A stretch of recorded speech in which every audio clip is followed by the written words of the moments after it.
You know what, Jenny? Napakaswerte mo sa fiancé mo. Paul Jake Del Fuego is the most sought-after bachelor in town. Ang dami talagang babaeng naghahangad na mapansin man lang niya. But the winner is Jenny!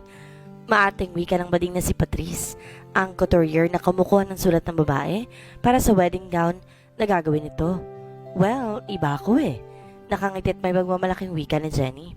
Yes, she is really very proud dahil siya na ang babaeng pakakasalan ni Paul Jake Del Fuego. But come to think of it, napakaraming hirap ang pinagdaanan niya bago tuluyang nahulog sa kanyang patibong ang gwapong binata. Anyway, ang lahat naman ng paghihirap na kanyang ginawa at tiniis ay mabubunga na ngayon. 2 months from now, ikakasana-sana na PJ and it's a grand wedding. Isang kapangapangarap na kasal ng kahit na sinong babae na naising maranasan. Magiging kanyang-kanya na si PJ at mapapabilang na rin siya sa malaki at mayamang angkan nito. Lalong kumisot ang puso ni Jenny sa isipin yun. Sa loob-loob pa ng iba na ang maganda, babae, at ibang madiskarte. Okay ng measurement mo, so ano naman ang style ng gown na ipapagawa mo, darling? Malambing na tanong ng couturier. May napili ka na ba sa mga disenyong nariyan? Napasimangot si Jenny. Binitawan ng hawak na mga katalogo na iba't ibang yari ng wedding gown. They are all simple. Simple? My God, ano ka ba? They were all the greatest collection of all the top designer, not just here in the country, but from all over the world. And, well, what can I do? Hindi ko nga sila type lahat. I want my wedding gown to be more beautiful and unique. Wala ka namang ibang katalogo dyan? Hay, ewan. Anyway, buti pa panoorin mo na lang ang mga video na nadalan ko mga fashion show. Baka may mapili ka sa mga greatest creation na inirampa ng mga sikat na fashion model all over the world. Sigurado may mapipili ka na sa mga to. Nagbukas ng TV at DVD si Patrice. Okay, fine. Let me watch it. Nakatikwas ang kilay na humalakip pa si Jenny at pinanood ang video. Papasok sa main office si Patrice si PJ mula sa fitting room kung saan siya nagsukat ng mga tuxedo para sa kasal nila ni Jenny nang mapatitig siya sa TV monitor. Kung mapapanood ng mga fashion model nila Rampa ang nagagandahang wedding gown. And now for our finale, I would like to present. Namatay ang spotlight na tumatanglaw sa catwalk na kanina lang inilalakaran ng mga nagagandahan at nagsasaksihang model pagkaway tumuon ng ilaw sa gilid ng stage. Mula roon lumabas ang isang matangkad at magandang dalaga, ang isang napakagandang yari ng wedding gown na gawa sa mamahaling tela. To all of you, the greatest creation of our very own, Fenella. Wow! Bulala si Jenning titig na titig sa magandang wedding gown na tila sumasayaw sa salo ng liwanag ng ilaw ng mga palamuting beads at sequins na nagkikislapan. At ang magandang hubog ng katawan ng modelo na nilapatan ng damit ang lalo nagbigay buhay at ganda sa kayarian ng wedding gown. Ang ganda! Yes, I like that gown. Patrice, ganyan ang tahiin mo para sa akin. Oh my! Kapag ang wedding gown ay nang sinuot ko, siguradong ako maging pinakamagandang bride sa araw ng kasal ko. Nagdingning ang kislap ng mga mata ni Jenny habang sumusunod ng paningin sa bawat galaw ng modelo at inirarampat sa catwalk ang damit. Ang ganda! Ang ganda-ganda niya! Why does my heart is beating like this? Habang si PJ na nakatayo pa rin sa pinto, wala sa loob na napatatop sa tapat ng dibdib. And she looks familiar to me. Talaga? Yan ang gusto mong nyari ng gown mo? Oo nga. Hay, ang ganda, di ba? Tsak bagay na bagay sa akin yan. But of course, my dear, sabi ko na nga ba't magugustuhan mo talagang isang yan? Lalo pat ang modelo ng damit ay si Kisses. Ang ganda talaga ng modelong yan, hindi ba? Napakaganda ng katawan kaya lapat na lapat sa kanyang kahit anong tabas ng damit. Alam mo bang siyang naging model of the century na nakarang search for new Asia's model of the century? Kiber ko kung sino nagbotelo ng gown. Bahagya namang napasimangot si Jenny. Bahagya lang sinulapan ang mukha ng model. I don't care about that model. Kahit na sinong magsuot ng gown na yan, siguradong gaganda dahil sa magandang yari ng damit. Pero kusa ding natigilan sa Jenny at muling sinulapan ang mukha ng model. Oh God! It's her! It's Kirsten Daniel Hidalgo. I doubt that, Jenny. Alam mo bang kaya sumikat ang Kisses na yan ay dahil nga napansin ng mga fashion show na kakaiba naging dating ng mga imunomodelo niyang damit? Basta siya nagsusuot. Kahit yata basa na isot sa kanya, tinirampa niya sa catwalk. Tatangkilikin na mahilig sa fashion dahil nagmumukhang elegante, regal at sosyal. Bakagyang tumikwas ang kilay ni Jenny. Naiirita na talaga ito sa sobrang papuri na inuukol ng couturier sa modelo. And at the same time, tila may naghahabol ng daga sa dibdib nito. Sa isiping kilala nitong modelong may suot ng wedding gown na natipuhan. Exage naman ng mga fashion show na yun. At exage ka na rin ha? Pero pinilit ng babaeng ignorahin ang kakaibang pakiramdam na iyon. No my dear. Tila naman hindi pa rin nakakalata si Patrice na iritado ng babae. Marami na ako napanood na fashion show, siya yung pinaka-finale. Talagang nagkakaroon ng kakaibang dating ang... So you mean, kapag ako nagsuot ng damit na yan, hindi maging ganyan kaganda at kalakas ang dating? Paangil lang himig ni Jenny. Ha? Sa wakas, nahalata ng bading. Hindi naman. I mean, you know what? Mas babagay sa akin ang damit na yan dahil sa mahal ng bayad dyan. Siguradong hindi yan kayang bayaran at bilhin ng kesas na yan. Hanggang sukat pagmamodelo lang siya sa mga damit. Kailanman di siya magkakaroon ng ganyan. Samantalang ako, kahit magkano pa yan, kayang bayaran ng fiancé ko. Kaya hindi ko lang siya isusuot. It will become my possession. Oo nga. Sorry, masyado lang akong... It's okay. But next time you should watch your tongue. Saka biglang ini-off ni Jenny ang TV. Or else mawawalan ka ng big time ng customer. At biglang ini-off nito. Napatikim na sa JP na dinig ang pagtataray ng kanyang fiancé. Oh, PJ, nariyan ka na pala. Biglang bumaba ang himig ng babae. Tapos ka na bang mag-fitting ng tuxedo? May napili ka na bang terno para sa...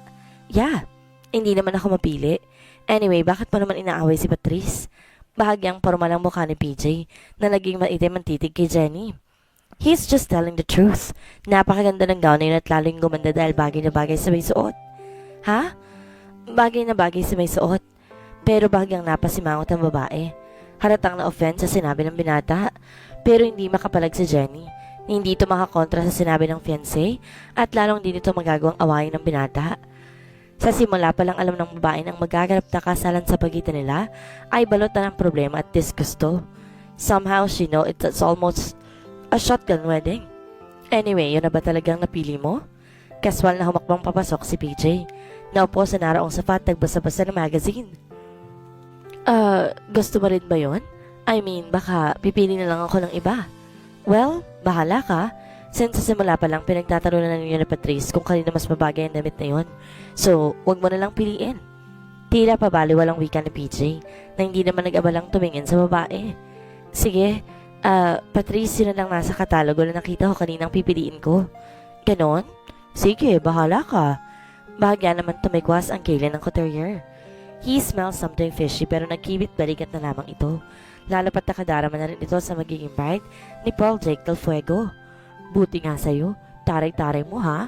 Talaga namang duda ako kung mabagay sa'yo ang wedding gown na yun na nirampa ni Kisses. She is my idol. Talaga namang mukhang sa kanya lang mabagay ang wedding gown na yun. Ang ganda-ganda yata niya. Tsurang palengkerong social climber na to. Kung hindi ko pa naulinigan sa mga amiga ko na mukhang na shotgun wedding ang most sought bachelor in town na CEO ng Del Fuego Shipping Corporation. Lalo pa siguro magtatari ang bruhang to. At si Jenny, may sarili ring saloobin. Kakainis? Nakakainis talaga. Hindi bale. Kapag kasala kami ng lalaking to, mas lalong wala na siya magagawa. Ako na maging reyna sa 3 palapag ng mansyon na naipatayo niya sa Laguna. At magiging isa na akong ganap na Queen of Del Fuego Empire. At ang batang ito sa sinapupunan ko, magiging isa siyang ganap na Del Fuego. Pagsilang niya, mas lalo ka nang walang kawala sa akin, PJ. Kahit anong gawin mo, hindi mo na ako may papagtapuyan sa buhay mo. At kapag namatay ang oras na yon, hindi ako papayag na barahin niyo ko na kagaya ng lagi mong ginagawa sa akin. At ang Kirsten Daniel Hidalgo na yun, talaga nga palang sumikat bilang ramp model ha? After 5 years na hindi na siya nagpakita sa amin, ngayon biglang susulpot at sikat na. Pero wala pa rin siya sa akin. Kahit gano'n pa siya kasikat at kalakas kumita ngayon, wala naman siyang Paul Jake Del Fuego na mula sa bilyonaryong angkan. Ako pa rin ang wagi. Talo ko pa rin siya. At sa akin pa rin mapupunta ang pinakamagagandang bagay dito sa mundo. Kahit kailan, hindi siya mananalo sa akin. Habang si PJ mas sarili ding saloobin. Damn, I shouldn't have said that. I shouldn't do that. She is my fiancé. She will become my wife and the mother of my unborn child. Sa ayaw ko't sa gusto, kailangan ko siyang tratuhin ng maganda. Dahil pumayag naman akong makasal sa kanya for the sake of my child. But what should I do? Kahit anong tagong gawin niya, Kahit nagaano pa siya magkunwari, lumalabas ang tunay niyang ugali. At palagi ko pang nahuhuli kung ano talagang tunay niyang kulay. Napabuntong hininga lamang si PJ sa isipin yon. At bakit pa hindi ko napigil ang pag-init ng ulo ko nang marinig ko nagtatry siya tungkol sa modelong yon? At ang modelong yon, Kirsten Danielle Hidalgo? She really looks familiar. Saan ko nga ba siya nakita? At bakit kinabahan ako na mapagbastan ang mukha niya? Mag-aalmusal ba kayo, senyorita? Juice lang ho, Aling Ramona. Nasaan ho ang rasyon ng dyaryo? Nasa dining table na ho. Sige. Sa tabi ng swimming pool na lang ninyo dalhin, pati ng juice ko, ha? Oho. Humakbang na si Kisses patungo sa sliding door, palabas patungo sa swimming pool na nasa tagililang bahagi ng bahay. Pagsapit doon, hinubad niya ang suot na roba, naiwan ang two-piece red swimsuit na very revealing ang yari. Pagkaway dumiretso siya sa diving board at nag-dive sa swimming pool. Bahagi ng kanyang everyday workout ang 30-minute swimming para ma-maintain ang magandang hubog ng katawan. Kailangan mapanatili niyang nasa kondisyon ng katawan at ma-maintain ang magandang hubog niyon para sa kanyang trabaho bilang modelo.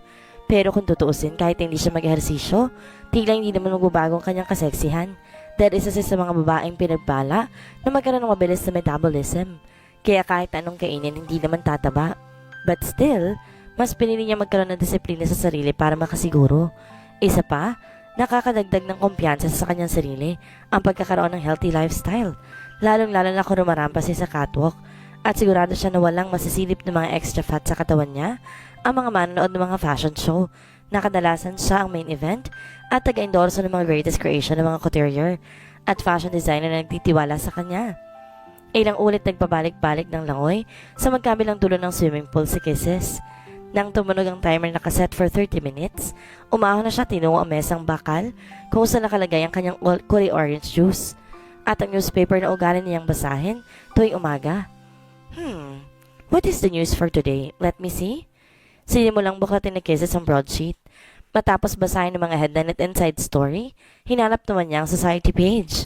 Oh, Jenny Rivera is about to get married? At sino mga palad? Malas palang lalaki. Nangingiti sa sariling hinagilap niya ang pangalan na magiging groom ni Jenny. Paul Jake Del Fuego? Sounds familiar, ha? Sinulya pa niya ang kalakip na larawan sa naturang new item na iyon. Oh, bahagyang napangiti si Kisses ng matitigan ng mukha ng lalaking katabi ni Jenny sa larawan. Gwapo, ha? Devilishly and ruggedly handsome, and at the same time mukhang big time. He has an aura of a very authoritative man. Hey, wait. Yeah, I know him. Galing siya sa malaking angka ng mga billionaire. Del Fuego kung ganon. Ang gagang Jenny. At nakatisod pala ng big time. At hindi ka pa pala nakakarma sa mga ginawa mo sa akin? Pwes, ako ang magdadala ng karma sa'yo. Kagaya ng pinangako ko noon sa sarili ko, gaganti ako sa mga ginawa mong pananakit at pangaagaw sa akin. This time ako naman ang mananakit at mga agaw. Nakanda na ako, Jenny, so be ready. Pagkaway dinampot niya ang baso ng juice at uminom habang titig na titig sa mukha ng lalaking katabi ni Jenny. And not bad, ha? Ang gwapo niya. At isa pang Del Fuego. Isang malaking bonus para sa akin ang mapili ng lalaki. Mahusay ka talaga, Jenny. Pero tingnan lang natin kung sino mas magaling na babae. Ikaw o ako? My God! Akala ko ba pagkatapos ng kontrato mo, pipirma ko ulit ng another 2 years sa agency ko? Bakit ginahin mo namang renew ng contract? Tita Isabel, I'm just asking for 3 months leave. Gusto ko lang talaga magpahinga, okay? O, ganun naman pala. 3 buwan lang hinihingi mong bakasyon. Bakit tayo mapangberma ng kontrata natin? Ang ilalagay kong effectivity date ay after 3 months pa. Kung kailan ka babalik at... Tita, gusto ko lang muna magbakasyon na wala akong iniisip. Kung bibirma na ako ng kontrata ngayon, kahit nasa bakasyon ako, palagi ko pa rin maiisip ang trabaho at ang mga babalikan ko. Eh kung ganyang ayaw mo pang mga ng kontrata, feeling ko hindi ka na babalik. Ano ka ba? Of course, I will be back. At sa inyo ako babalik, ha? Malaki yatang utang loob ko sa iyo, so relax ka lang. Promise mo yan? Oo naman, don't worry. Wala ring nagawang may-ari ng agency nang ayaw rin talaga na pumirma ni Kisses. At nang lisanin niyang agency nito, nagsimula na siyang bumuo ng mga plano para sa kanyang mga balakin. Hold on, Jenny. I'm coming back to your life now. Nangingiti sa loob-loob ni Kisses habang nagdadrive ng kanyang Lexus na nabili niya mula outright payment na natanggap sa huling kontratang katatapos lang. Bakit naman hindi ka makakapunta? It's my birthday today, PJ. Napaganda pa naman ako na masasarap na pagkain kay Tita Alice. May kalakip ng pagdaramdam ang himig ni Jenny habang kausap niya sa cellphone. Jenny, sinabi ko naman sa'yo, hindi ba? Sa dami ng trabaho ko rito sa opisina na kailangan kong matapos bago ako mag-leave, wala na talaga akong panong nagpupunta pa sa mga party o handaan na kagaya niyan. Bahagyang iritadong himig ng binata habang sinisingit ang pagpirma sa mga nakatambak na papeles sa kanyang mesa. I know, pero ano ba naman yung sumaglit ka lang para naman makita ka ng mga kaibigan at kamag-anakan ko na imbitado? This is my last birthday na single pa ako. Next year may asawa na ako at may anak. Baka hindi naman si Kaso magaganda at mangumbida kong, hey, ayoko makipagkulitan sa'yo, okay? Hindi ka na nakasama sa akin kahapon sa pamamili na ipapagawang design para sa invitation card dahil busy ka. Hanggang ngayon ba naman? Hindi talaga ako pwede dahil kailangan kong tapusin ang mga trabaho ko. And also, I have a dinner meeting sa isang investor kaya hindi rin talaga ako pwede mamayang gabi. So, explain mo na lang sa mga bisita na busy ako or better yet, sabi mo na lang na out of the country. Hey, hindi mo ba ako naririnig? At hindi mo ba ako naintindihan talaga? Marami nga akong trabaho so please, don't waste my energy just by making explanations to you. Naaburido na nga ako dito sa office, dadagdagan mo pa? Paul Jake? So, can I hang up this phone? O plano mo talaga akong kulitin hanggang mamaya? Sorry. Sige, babay na. Bye. Ipapadeliver ko na lang dyan sa bahay ninyong regalo ko, okay? Sige. Naiiling na ini-off na ni BJ ang cellphone. Napatitig sa kawalan. Ang kulit. Kahit na ayoko sana siyang barahin dahil birthday niya ngayon, pero talagang nauubos ang pasensya ko sa kanya. Nakakainis naman kasi. Ang kulit. Hindi makaintindi. So what should I do? Kahit na ayokong pasamay ng kanyang loob dahil baka makasama sa baby namin, hindi ko talaga mapigil ang sarili ko. Ang hirap talaga pilitin ng puso. Kung siguro siya ang babaeng minsan na umagaw sa aking interes, ang babaeng yun na kahit minsan ko lang nakita at di ko na talaga matanda na mukha, bakit hinahanap-hanap ko pa rin? At tumaasam ako na muling makita. Naiiling na binuksan ni PJ ang drawer sa ilalim ng mesa. Mula noon, isang kulay rosa sa diary ang kilungha. Kirsten Danielle Hidalgo. Ang ganda talaga ng pangalan ng may-ari ng diary na to. And it's been 6 years mula na mapa sa kamay ko ito at nabasa mga nakatala rito. Pero bakit ba hanggang ngayon, hindi ko pa rin mapigilang asamin na sana'y muli ko siyang makita. Kaya lang paano ko naman siya makikita? Maliban sa ang alam ko lang ay maganda siya, hindi ko talaga matanda ng kanyang itsura. Well, maybe if I see her again, baka ma-refresh sa isip ko ang kanyang anyo at makilala ko siya. Matapos isandalang likod sa swivel chair, pumikit ang binata at minsan pang binalikan sa isip ang alaala ng partikular na araw na iyon. 6 na taon na nakakalipas. Sir, traffic ko talaga. Gustuhin ko maghanap ng shortcut, hindi po talaga ako makakalusot. May banggaan po ng truck at po sa bandang unahan natin. Wika ng driver ni PJ na si Mang Sixto. Ganun ba? Paano kaya to? Kailangan ko talaga makarating sa meeting place namin ni Mr. David. Ito pa naman ang binigay sa akin assignment ng mga elders. Ang mamamatandang iyon para makukumpayan natin ang kontrata bilang supplier ng materials sa bagong building na ipapatayo nila. Sir, bakit hindi na lang po mag-MRT muna kayo? Oh, MRT? Oh, hindi naman ho rush hour ngayon kaya kahit na mag-MRT kayo, ay hindi kayo masisiksik. Gamitin na lang ho ninyo itong MRT card ko. May load pa yan kaya hindi lang kayo pipila sa bilihan ng ticket. Ha? Napatitig siya sa inaabot nitong MRT card. Pero hindi ko pa nararanasan sumakay sa MRT, Mang Sixto. Baka ho. Pero sa bagay, mabilis nga palang MRT train, ano? Oo naman. Kumpara rito sa kotse nating nakaipit sa traffic at walang kasiguruhan kung kailan naandar, mas may naman nag-RT bilang apprentice ni Vidal na siya nakaupo bilang CEO ng Del Fuego Construction Company. Hindi siya dapat pumalpak sa trabahong binigay nito dahil alam niya ang utos na iyon ay mula sa nagmamasid sa kanyang performance kung kailan siya nararapat tumawak ng mas mataas na posisyon sa alinmang kumpanyang nasa ilalim ng Del Fuego Empire Group of Companies. Baka 20 minutes lamang naroon na kayo sa meeting place niyo. Ayaw pa rin ni PJ sa ideyang sasakay siya sa MRT pero hindi talaga siya pwedeng mahuli sa oras ng meeting nila ni Mr. David. Sige na nga ho. Mag-MRT na lang muna ako. Sumunod na lang ko kayo roon, ha? Okay, ako nang bahala. Ingat nga rin pala kayo sa pagsakay, ha? Marami nang maloko diyan at baka madukutan pa kayo. Sige ho, ako nang bahala. Hindi man rush hour, siksikan pa rin sa hagdanan pa lamang, pakyat sa MRT station. Hay, ano ba to? Kung hindi lang talaga kailangan ako makarating agad doon, hindi ako magtsatsaga. Ay, ano ba? Mama, wag naman kayong manulak. Napatingin si PJ sa kasabayang babae sa pag-akyat sa hagdanan na mapasiksik ito sa kanya dahil sa walang pakundangang pagdaan ng isang malaking lalaki na nagmamadaling mauna sa itaas. Pasensya na, miss. Nagmamadali lang.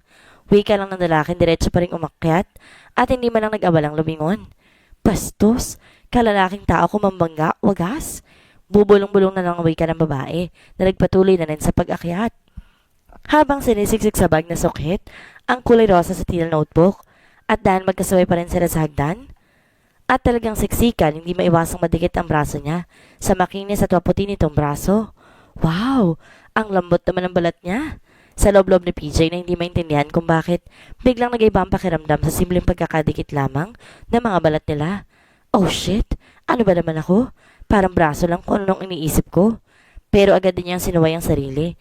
Iniiwas na mapasulyap man lamang sa kasabayang babae. Hanggang sa wakas, nakarating na sila sa kataas na MRT at nag-unahan na mga iyon na may dalang ticket sa pagsuksok sa butas na may umiilaw na kulay berde. Nawala na sa loob ni PJ ang babaeng nakasabay sa hagdanan dahil nagkahiwalay na sila ng booth na pinasukan at bahagya rin siyang nilito kung paano isasaksa sa butas ang kanyang ticket at muntik pa nga niyang maiwanan kung hindi lang inihabol sa kanya ng isang babae. Salamat ho, kinukuha pala to. Ngayon lang ako nakasakay sa MRT. Hindi ka makakalabas sa babaan mo kapag wala kang card. Natatawa na lang na wika nito dahil sa may tuturing na katangahan niya. Napakamot na lang sa ulong pamilya na rin siya sa hilera ng mga taong nasa platform at naghihintay sa hintong MRT train. Ilang sandali pa'y kabilang na si PJ sa mga pasaherong ang iba'y nakatayo na lang at halos magkapalit ang mga mukha dahil siksikan. Ganito pa lang sumakay dito. Parang di yata ako makahinga sa dami ng tao. Hay, konting tiis lang. Konting tiis. Paalala niya sa sarili na dinaan na lang sa paglibot-libot ng paningin sa paligid ng paningin para malibang siya. Maya-maya ay kusang natigilan ng binata sa ginagawa na makaurinig siya ng mahinang higpi. Otomatikong napasulap si PJ sa babaeng nakatayo sa mismong harapan niya at nakahawak din sa tubong nasa gitna kung saan nakahawak din siya. Oh, it's her! Siya yung babaeng nakasabay ko kanina sa hagdanan na binangga na isang lalaki. At shit, halos magkadikit na palang kamay namin nakahawak sa tubong to ah. Tila naman biglang nag-iba ang kanyang pakiramdam sa maling pagkadama sa init ng kamay nito. Ano ba to? Bakit bigla na lang nag-iinit ang pakiramdam ko kapag nararamdaman kong balat niya? Pero gusto mang alisin ng binata ang kamay sa pagkakahawak sa tubo para mapalayo sa kamay nito. Hindi niya magawa dahil puro na nakakapit na kamay ng ilang pampasahero ang mahabang tubo. Baka mamungal siya kapag bumitaw. Nanatili na lang nakakapit ang kamay ng binata sa tubo at ininis ang hindi pa paliwanag na pagkabalisa sa pagkakadilat ng kamay nila ng magandang dalaga. At sa ilang sandali, hindi niya napigilang palihim itong pagmasdan. Ang kaharap na bahagya pa rin nakayuko. At tama nga siya. Ang naurinigan niyang mahinang higpi ay dito nga galing. At lalo makakasigurong binata ng pasimple nitong pamunasan ng tisyong ilang patak na luha na naglaglag mula sa mga mata nito. Umiiyak siya. Oo nga, umiiyak siya. Pero sa ilang sandali, hindi niya magawang alisin ang pagkakatitig dito. Noon naman biglang nagtaas ng mukha ang dalaga. Marahil ay may nakatitig dito. Hi. Bakit ka umiiyak? Bakit nabigla na nahuli nitong siya ay hindi pa niya napigilan ang pabulong na magtanong? Mind your own business. Napairap ito sa kanya at muling nagpahid ng tissue.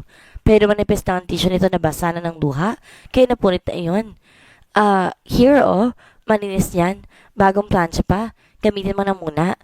Automatic kong nadukot ni PJ ang panyo sa kanyang bulsa at naiabot dito. Pero minsan pa ilap ang tinutugon nito sa kanya. Miss, malinis talaga ang panyo ko. Gamitin mo na. Pabulong na wika ng binata. Parang di niya mapapalampas ang pagkakataong iyon na hindi madamayan ang magandang dalaga sa harapan niya. Thanks, but no thanks. Enes na bigla itong bumitaw sa tubo, sabay taligod sa kanya. Pero bigla namang kumadyot ang andaran train na marahil ay may nadaan ng kung ano sa riles. O baka bahagyang napaliko kaya nagkaroon ng konting pag-uga. Ay! Bumuway ang tayo ng dalaga at anyong mabubuwal. Hey! Mabuti na lang naging maagap si DJ sa pag-alalay at pagsalaro ito. Ha? Napasingap ang dalaga ng maramdaman kung saan napasapong kamay ng tagapagligtas nito. Oh my God! Habang nanlaki ang mga mata ni PJ nang maramdaman din kung saan nga siya napasapo. It was her right breast. It is round and firm, but it's soft. Habang unti-unti nang humihintong MRT na sumasapit na sa isang station. Ortigas Avenue Station. Malakas sa tinig mula sa speaker. Bastos! Bigla naman bumaling kay BJ ang dalaga. Bago pa nakapag-isip ng gagawin ng binata, isang malakas sa sampal ang kanya natanggap. Napasa po siya sa namanhid at nabiling na mukha. Pervert! Manyak! Habang dalagang nampal, ay agad namang sumabay sa hugos ng mga tao, papalabas ng bumukas ang pinto. Natulala na lang sa PJ habang nakatanaw sa nanampal na dalaga at unti-unti na rin nawawala sa kanyang paningin dahil nakakubli na sa mga tang pababa sa hagdanan ng MRT. Noon biglang umandar ang tren. Ops! Napapatlag pa ang binata at napalinga sa paligid. May ilang paserong nagbubulungan, nangingisian habang pasulap-sulap sa kanya at halatang siya ang pinag-uusapan. Damn! Inigdara na lang ni PJ ang mga ito. His mind is still occupied by that pretty lady na nanampal sa kanya. Para gusto ko lang naman makatulong. Ang sungit pala, ang tapang pa. Kasalanan ko bang napasa po ko sa dibdib niya sa pagnanais kong malalayan siya para hindi mabawal? Naiiling na napayo ko na lang ang binata. And what was that? Isang kulay rosa sa notebook o libro nakita niya sa lapag. Kanino kaya ito? Sa kanya kaya ito? Oo nga, kanya to. Nakita ko kanina habang silusok ko na sa bag ang notebook na ito. Mabilis na nadampot ng binatang notebook at binuklat. A diary? May diary siya ha? At anong name niya? Kirsten Danielle. Wow, ang ganda ng pangalan niya ha? Napangiti si PJ at tila nawala ng pamamanhid na nasampal na pisngi at lalo siyang nawalan ng pakialam sa ilang pasahero na nakatingin pa rin sa kanya. Oh shit, sa Ortigas Avenue na rin pala ako bababa. Bigla niyang naalala. Pero wala na siya magagawa kundi ang huminto sa pinakauling station ng MRT train at kailangan niyang sumakay ulit pabalik para makapunta sa meeting place nila ni Mr. David. Dito na po nagtatapos ang unang kabanata ng ating kwento. Napailing na lang si PJ sa bahaging yon sa pagkakaalala sa isang nakaraan na hanggang ngayon tila hindi niya matakasan. What was really wrong with me? It's just a simple encounter. A boy meets a girl. No. Actually, a boy who saw that beautiful girl. It's just, nagka-crush ang boy sa girl pero suplada pala ito kaya hindi nagkaroon ng happy ending ang encounter na iyon. Hindi lang ako na-snob ng babaeng yon, nasampal pa ako. At saan ko man tingnan at isipin, napaka-imposibleng muli kami magtagpo. And that was 6 years ago. Pero bakit para napakalaking bahagi ng pagkatao ko ang tinangay ng babaeng yon? I still cannot move on. And I'm still holding on to this diary na para bang kapag paulit-ulit ko itong binasa, ay pangarang milagro. Pero sa huli natagpuan niya ang sarili na muling binabasa mga buod na nakalagay sa diary ni Kirsten Danielle. Partikular na nakalagay sa isang page na may petsa kung kailan nakasakay niya ito sa MRT at napulot niya ang diary nito. Akala ko sa pagdating ni Tio Andy at ang kanyang anak sa bahay namin, muling mabubuo ang aming pamilya na hindi nabuo dahil namatay si Daddy, na mag-asawang muli si Mommy. Magiging masaya na ulit ako dahil may daddy ulit ako. May kapatid pa. But I was wrong. Ang babaeng akala ko'y magiging kapatid ko, kaibigan, karamay at kasama, ay siya palang lilikha ng maraming masugat sa puso ko at sa buong pagkatao ko. Mga sukat na nanataktak at hindi na mahal gagaling. Mula pagkabata, mula nang dumating siya sa bahay, wala na siyang ginawa kundi agawin ang lahat ng sa akin. Ang pagmamahal ni Mommy. Sumunod ay ang mga laruan ko. Hinihiram niya pero hindi na sinusoli. At kapag hiningi kong pilit, isusoli niya pero sira na. Sinisira niya.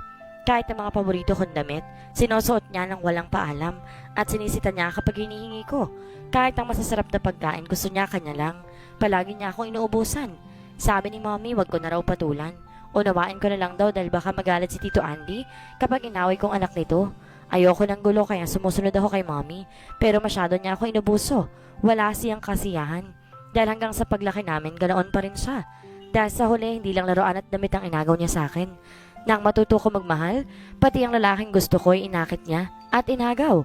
Si Jason, my best friend and my first love. Hindi niya alam na mahal ko siya pero nalaman ng stepsister ko. Inakit niya si Jason. Lantarang ipinamukha sa akin na kaya niyang kunin ang lalaking una kong minahal. Tiniis ko ang sakit. Pinamanhid ko ang aking puso. Baka hindi si Jason ang lalaking para sa akin. Akala ko magtatagal na sila. Pero na makilala ko si Andrew at nanligaw sa akin nakipag-break siya kay Jason at sa huli, minsan pa niyang naagaw sa akin na lalaking akala ko papalit sa una kong minahal. At ngayon, ang pinakahuli, si Brian. Brian is my dream man. Taglay niyata niyang lahat ng katangian hanap ko sa isang lalaki. Siya na talaga ang kabuuan ng pangarap ko at ramgo ko na mahal din niya ako. Pero natatakot ako na baka kapag nakita siya ng stepsister ko, maulit ang lahat. Pinilit kong ilihim sa kanya na may bago kong pag-ibig. Hindi ko pinapapunta sa bahay si Brian. Sa labas na buo ang aming relasyon, pero walang lihim na hindi nabubunyag. Isang araw na salubong namin ng stepsister ko habang namamasyal kami sa mall. At sa unang pagtatama pa lang ng kanilang mga mata, sa unang iting inukol nila sa isa't isa, kinabahan na ako. Baka ito na naman ang simula ng aking kabiguan. At hindi nga ako nagkamali ng hinala. Kahapon nakita ko silang dalawa. Magkahawa kami na namamasyal sa mall, naglalambingan. Lingid sa aking kaalaman, gumawa pa na ng paraan ng magaling kong stepsister para makontak si Brian. At si Brian, agad siyang natukso. Mahina pala siya, madaling madarang, at hindi ganoon kalalim ang pag-ibig niya sa akin. Napabuntong hininga na lamang si PJ matapos mabasa ang huling talata sa hawak na diary. That's why she is crying na makasakay ko siya noon sa MRT. Kaya pala kahit na sa karamihan ng tao hindi niya mapigilang umiyak, she was hurting. Pero kahit na broken-hearted siya ng mga panahong yon, ang lakas pa rin niyang manampal ha. Natatawang na sa lahat ng binata ang pisngin na sampal na nalagang iyon noon. Pakiwari ni PJ parang kahapon lang naganap yon. Pakiramdam niya namamanid pa rin ang kanyang pisngi. Damn! Nababalo na ba talaga ako? Ikakasal na ako, bakit ay pa rin mawala ang pag-asam sa puso ko na muli ko siyang makikita? Kung sana'y posible nga, kapag nakita ko siya, kapag nagkaroon kami ng relasyon, kahit na sumingit sa gitna namin ng salbahan niyang stepsister, hindi ko yun papatulan na kagaya ng mga lalaking kanyang minahal na naging mahina sa tukso. Hindi ko siya sasaktan, hindi ko siya paiiyakin. Paliligayahin ko lamang siya sa abot na makakaya ko. Pero imposible nga, kaya hanggang sa ganito na lamang siguro ko. Pabuntong hiningang ibinalik na ni PJ sa drawer ang diary ni Kirsten Daniel. Kisses, kisses. Nakaukit na yata talaga sa puso kong pangalan mo. How can I forget you? Kahit na hindi ko matanda ng itsura mo, hindi ko naman makalimutan ang mahiwagang damdamin na dama ko sa mga sandaling iyon. Sige na naman no, samahan mo na ako magpunta kay na Zandra. Darating kasi mga klase namin sa high school at bibigyan nila ako ng parang farewell party sa pagiging dalaga ko at gusto ka nila makilala. Isa pa, I'm sorry Jenny, may meeting ulit ako mamayang gabi. PJ naman. And right now may meeting ako kaya bye na muna. Ano ka ba naman? Bye. Ngunit busy to nang naulinigan ni Jenny mula sa kabilang linya. Nakakainis. Nakakainis talaga. Napadabog na lamang babae ng iba to sa sofang cellphone. Ano ba naman yan at mainit na naman ang ulo mo? Sa lalabas muna sa kusina si Alice. Automatikong humagkes ang matalim na tingin ni Jenny sa stepmother. Pwede ba wag kang magtatanong? Pagkuway angil ito. Jenny, ano ba naman ang masama kung magtanong ako at tumahimik ka nga? Wala ka nang naitutulong at nagagawa maganda sa buhay ko. Pakailamera ka pa. Jenny, bakit? Hindi ba totoo naman? Matagal nang patay ang daddy ko at 5 taon na rin mula na maglaya sa magaling mong anak at tawa na ng pakialam sa'yo. Pero hanggang ngayon nagsisiksik ka pa rin dito sa poder ko. Jenny, anak, saan naman ako pupunta kung aalis ako rito sa bahay mo? Matagal nang naremata ang bahay at lupa ko na naisanla bago namatay ang daddy mo. Dahil sa pagkakaroon niya ng cancer, kaya wala talaga ako mapupuntahan. Isa pa, ikaw na lang talaga ang pamilya ko dito sa lungsod at yun na nga eh. Ako na lang tinuturing mong pamilya dito sa lungsod. So bakit di ka umuwi sa mga kamag-anakan mo sa Davao? My God! Hindi naman talaga kita kadugua. At patay ng daddy ko na naging dahilan kaya nagmukha tayong isang pamilya. So bakit ka pa nagsusumiksik dito? Jenny, akala ko ba inang turing mo sa akin at hindi ko naman talaga kailangan ng isang ina. Pilit lang kitang tinanggap doon dahil kay daddy. Isa pa, buhay pa naman ang anak mong si Kisses ha. Isa na siyang sikat na fashion model kaya bakit hindi ka na lang magpunta sa kanya at sa kanya ka sumiksik? Sa tingin ko mayaman na talaga siya at baka may maganda sa bahay at sasakyan. Tiyak na kapag nagpunta ka sa kanya, hindi ka naman niya matitiis dahil talaga naman kayo mag-ina. Sa palagay mo ba, may mukha pa akong ihaharap sa anak ko na napapabayaan ko noon dahil sa inyong mag-ama? Nakalimutan mo na ba na kaya siya naglayas ay dahil mas pinili kong kampihan ka ng awayin kanya dahil kay Brian? Ganon. So, sumbata na to, ha? Lalong tumaas ang tinig ni Jenny at nanisik pa ang mga mata. Hindi naman sa ganon, kaya lang, tama na. Mainit na ang ulo ko dahil sa project na yon. Dadagdag ka pa? Kung hindi sa nalalapit kong kasal kay PJ at kailangan ko ng kahit isang kamag-anak na maghatid sa akin sa altar, baka naitapon ko na sa baba ang mga damit at gamit mo dahil sa pinagsasabi mo at bakit hindi mo gawin, Jenny? Ha? Gulat na napalingon sa pinto ang babae. Kirsten Daniel? Maging si Alice nagulat nang malingonan kung sino nakatayo sa pinto. Anak, nagbalik ka na?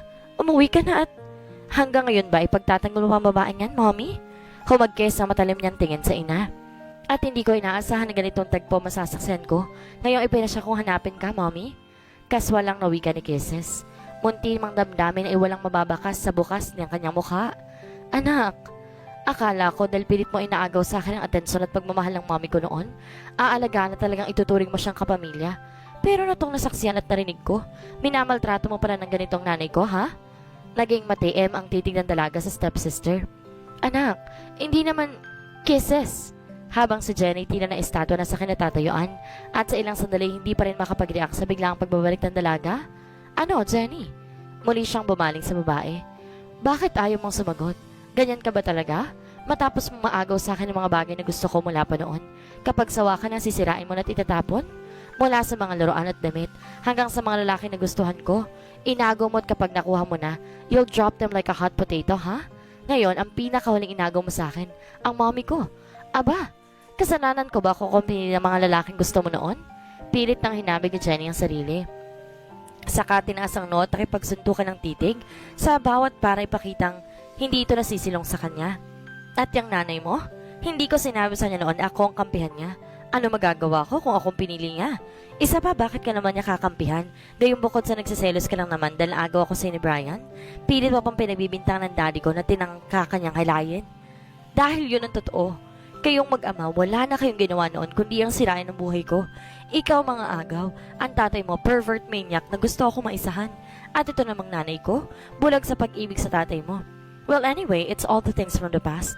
Nangyari ng lahat ng yun at ayoko na makipagtalo sa'yo. Kayo mommy, sasama ba kayo sa akin ngayon?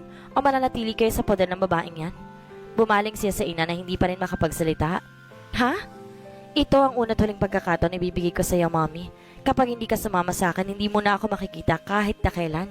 Kapag sumama ka sa akin ngayon, kakalimutan ko ang lahat. Uunawaan ko at patatawarin ang mga naging pagkukulang mo sa akin. Kailanman ay hindi ko sinusumbat sa iyo nakaraan. Magbabagong buhay tayo. Pinilit pa ni Kesa sa patatagyan ng kalooban, bahagya pa rin pumiyok ang kanyang tinig. Magiging masaya pa rin tayo, mommy. Kisses, anak. Anak, gusto talaga kita makasama. Gusto ko humingi ng tawad sa'yo dahil sa mga naging pagkukulang ko sa'yo noon. Kaya lang, nahihiya ako sa'yo at let's go, mommy. Mabuhay tayong masaya. I will take good care of you. Anak, nahihiya ako sa'yo. Sinabi ko na sa'yo, hindi ba? Kalimutan mo ng lahat ng yun. Sumama ka na sa kanya. Biglang sabat ni Jenny na napapangawis sa nasaksiyang drama na mag-ina. After all, kapag nakasal na naman kami ni PJ, talagang di na kita kailangan. Sigurado maraming katulong sa malaking bahay ng mayaman at gwapo kong asawa. Baka maging pabigat ka lang.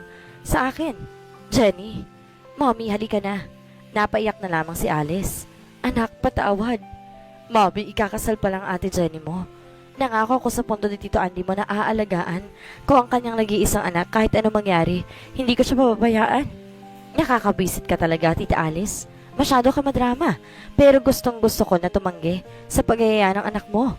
Nangangahulugan lang yan hanggang sa huli, talo ko siya sa lahat ng bagay. O, narinig mo ang sinabi ng nanay mo? Hindi siya sasama sa'yo.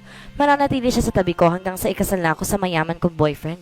So you better get lost. Talo ka. Wala ka pa ring magagawa. Akin ang lahat ng sayo. Naikim na lang ni Kesas ang kamao. Okay. Pag ko ay napabuntong hininga na lamang siya. Ikaw ang pumili niyan, mommy. Bahala ka. Kaswal na muli ang kanyang himig na magsalita. Wala tayong sisihan at ikaw, Jenny. This is not the end. Marami pang pagkakataon para sa ating dalawa. Parang gulong ng buhay, paikot-ikot. Anyway, just hold your breath at kumapit ka na mahigpit sa mga paniwala mo. Baka isang araw magising ka na lang na ang lahat para na sa'yo, nasa akin na. Ha! Hindi mangyayari yun, Kesses. Not me. Bahala ka. Basta't binigyan na kita ng babala. I have to go. Bahala ka na sa nanay ko. Magsama kayo hanggat gusto ninyo. Pagkawi ka niyon, tumalikod na siya at nilisan ng lugar na iyon. Tinagisan niyang puso't pamamanhid ang sarili para hindi na maramdaman ang sakit ng pagtanggi ng kanyang ina na sumama sa kanya. Thanks for the dinner, Mr. Bueno. Nakangiting tumayo si PJ at nilahad ang palad sa may edad na lalaki. Oh, it's my pleasure having dinner with you. Anyway, congratulations nga pala sa nalalapit mong kasal, ha? Yes. Thank you anyway. Dadalo kayo, ha? Kahit natila sukal sa kanyang kalooban na babanggit sa nalalapit niyang kasal, kailangan ng binata na maging natural sa mga kausap. Wala namang alam ang mga ito sa tunay niyang saloobin at sa pinagdaraanan sa mga panahong ito. But of course, okay then, I think I have to go. Nakangiti ng tuluyang nagpaalam si PJ sa kausap at tumakbang palabas ng restaurant na iyon. Sa restaurant Del Fuego Hotel ganap ang dinner meeting nila niyang kausap at nagpa-reserve siya ng isang suite sa 12th floor para magpahinga muna roon kaya dumiretso siya sa mahabang pasilyo na patungo sa elevator. Tomorrow is Sunday. May ugali si Jenny na bigla na lang sumusulpot sa kanyang buhay condo unit kaya pag wala itong alam, napasok sa office. His cellphone was off at ayaw muna niyang umuwi sa kanyang condo unit o sa kanyang bahay sa Taguig dahil mas gusto niya magpahinga ng walang istorbo. Bakit ba ganito? Habang palapit ang araw ng kasalaman ng babaeng yon, parang lalong ayoko siya makita at makasama. O ano bang gagawin ko? Hindi maaaring ganito palaging pakiramdam ko. Kapag mag-asawa na kami, kailangan ko lang tiisin na makasama siya alang-alang sa magiging anak namin. I have to take care of her lalo na sa panahon ng kanyang pagbubuntis. Noon bumukas ang pinto ng elevator nasa dulo ng pasilyo at bahagyang napatigil sa pagakpang si PJ. May isang sexy at napakagandang babae ang palabas sa bumukas sa elevator. Humakbang na ito palabas.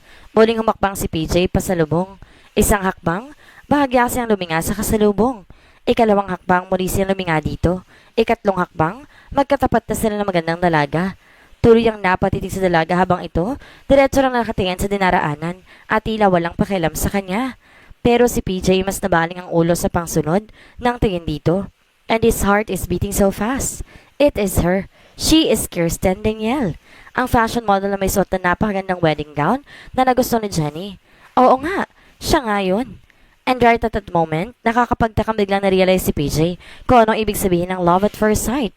Kirsten Danielle. She looks so beautiful in person, and she looks so innocent and classy kahit hindi kagaano kasophistikada ang kanyang ayos at pananamit. Nanatili siya nakalingon at nakasunod ang tingin sa dalaga. Wait! Biglang sigaw ng kanyang utak na makitang paliko na ito sa dulo ng pasilyo kung saan patungo naman sa lobby ng hotel. Pero hanggang tuluyan itong mawala sa kanyang paningin, hindi siya nakapagsalita. Saka lang siya nakakilos nang ma-realize yung wala na nga pala ito sa kanyang paningin. Napahakbang siya pasunod dito. I have to talk to her. Pero tila bolang naglaho ang dalaga na makarating na siya sa dulo ng pasilyo. Kahit sa panig ng lobby ng hotel, hindi niya ito matanaw.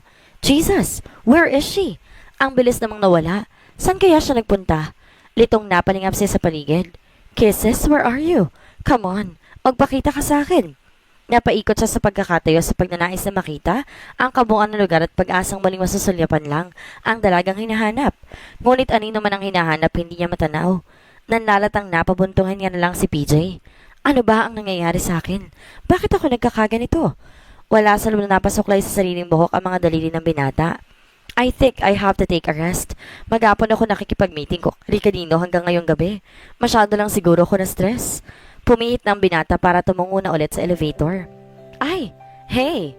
Mabuti na lang naging maagap si PJ sa paghapit sa bewang ng babae nang mapatitig sa mukha ng babaeng bahagyang itong manasa bisig niya. Nakatingala siya. Muntik na ako ah. Thank you. Ngayong nararamdaman niya sa kanyang katawan ang mainit na singaw ng katawan nito at nalanghap ang natural na sanghaya ng isang dalaga, bigla'y parang nawalan siya ng kakayang mag-isip ng matino. Kirsten Danielle. Hey, thank you ha. Hindi ako humagi sa malayo pero okay lang kung bibitawan mo na ako. I think hindi na ako mabubuwal kung dahan-dahan mo na ako bibitawan. Then she smiled at him. Ah, oo nga pala. Saka lang tila nagising mula sa mababaw na pagkakaidlip si PJ at dahan-dahan naman tong binitawan. Sorry, hindi ko sinasadyang nabangga kita at... No, it's okay. I know it's my fault. Nagmamadali kasi ako mabalik sa suite ko kaya tumatakbo ko. I forgot my cellphone. Talaga? Naka-check-in ka rito? Yeah. May sasarin akong fashion show mamayang gabi kaya narito ako. Anyway, sige ha. I have to go and... Wait. Ha? Kirsten Danielle, right? How did you know my name? Amused na minsan pang umiti ng matawis ng dalaga. Well, sino naman ang hindi nakakakilala sa isang Kirsten Danielle? An international model at paborito ng mga fashion designer, hindi lang sa bansa kundi sa ibang bansa rin. Wow! I can't believe that I'm that famous para makilala ng isang mukhang big time na kagaya mo. Hey, I'm not that big time and Paul Jake Del Fuego, right? PJ naman ang nagulat. Kilala mo rin ako? Oo naman, your family owns this hotel, right? And also madalas ako makabasa ng mga article tungkol sa Del Fuego man. Well, of course, I've read one or two about you. Sportsman and a businessman and also your bachelor day will soon end. Nanonood jo ang kistap ng mga mata ni Kisses nang tumitig sa kanya. Ha? Sabihin pa'y napamaang na lang ang binata. Tapos nalasing na sasabihin niya sa napakagandang dalaga na to, ang sabihing ikakasal na siya. Actually, I'm not decided sa pagpapakasal na yon at decided to the point na nakabandera ng mga society pages sa mga broadsheet at social magazines ang tungkol sa lalalapit mong kasal. Mas naging mapanudyo ang kislap ng mga mata nito. Anyway, I really have to go. Nagmamadali talaga ako. Excuse me ha? See you around. Pagkaway agad na tong tumalikod at tumakbang palayo. Napamaang na lang si PJ sa isip-isip niya. Hindi nga yata siya makaka-first base sa magandang modelo na umagaw sa kanyang pansin. Pinsan naman, bakit ba kinukulit mo ako kapag nag-check-in si Kirsten Daniel? Natawa na lang sa tanong ni Mark George kay Paul Jake mula sa kabilang linya. Bakit ba? Ano bang masama ron? Gusto ko lang naman malaman eh. At ikaw lang makakagawa niyon dahil ikaw ang CEO ng hotel. Bakit nga? Type mo, ganun ba? Well, what's wrong with that? Sa nagaganda lang ako ron sa tao. Isa pa may fashion show daw siya dito sa Del Fuego Hotel. Sang function room ba gaganapin? Hey, you'll get married soon, right? Huwag mo nga isalin doon ko sa kasal ko. Nababatrip lang ako. Ayan ka na naman. Hanggang ngayon ba naman na nalalapit ng araw ng kasal niyo, Jenny? Hindi mo pa rin tanggap na malapit ka matapos masayang araw mo bilang binata? You know very well na hindi ang pagtatapos ng Bachelor's Day kong dahilan. Kaya gusto ko magmukmok sa buhay kong to, hindi ba? Alam ko, dahil ayaw mo talaga kay Jenny. Hindi mo siya mahal, hindi mo siya type na makasama sa buong buhay mo. Eh, ikaw naman kasi, sukat binuntis mo eh. It was an accident. I am drunk that night kaya may nangyari sa amin ng babaeng yun. Bilang sekretary ko, malay ko ba naman na matagal na siyang may pinaplano sa akin. Kung hindi nga lang ba sa mga elders at sa magiging anak namin, kahit tuktukan niya pa ako ng baril o itakwil ng mga magulang ko, kapag hindi ko pinanagutan ng babaeng yun, never talaga akong papakasal sa kanya. Anyway, wag na nga natin siya pag-usapan at umiinit lang ang ulo ko. Ang inihingi ko na lang sa'yo ang pagbigyan mo. PJ, ano ka ba? Babae na nga ang dahilan ng problema mo. Babae pa rin nasa isip mo ngayon? Isa-isa lang. Baka lalo kang sumabit niyan. Pinsan, iba naman to. Ang tindi talaga ng tama ko sa Kirsten Daniel na yon. I think I've fallen in love with her the first time that I saw her on TV. Pero lalong sumama ang tama ko na makabangga ko siya sa hallway at makita ko siya ng personal. Sige na naman. Hanapin mo sa record ang sweet na kinaroroonan niya. Opo. Hay, bahala ka kapag sumabit ka ha. Bahala ka sa buhay mo kapag nagkaroon ka na naman ng dagdag na problema. Pinsan, sa lahat naman ng problemang darating sa akin, ang isa yan ang parang masarap problemahin. Oo na, babaero ka talaga. Ikakasal ka na, hindi mo pa rin mabagong pagiging playboy mo dati ha? Oo na, tama ng sermon, okay? Hindi lang ako basta ng bababae. Ibang dating sa akin ang isang yan, okay? So help me to know her and to be with her. Bahala ka na nga. O sige, nasa suite 901 siya. Talaga? Thank you, Mark George. Tuwang-tuwa si PJ. Nang bumalik sa likod ng backstage si Kisses, dinig pa rin niyang malakas sa palakpakan ng mga tao. Congrats, Kisses! Ang galing-galing mo talaga. Bagay na bagay sa'yo kahit anong damit ang isuot mo. Masayang salubong ni Vivian, kaibigan at kapwa model niya. Thank you. Ikaw rin naman, ang gaganda rin ng mga damit na nilarampa mo, ha?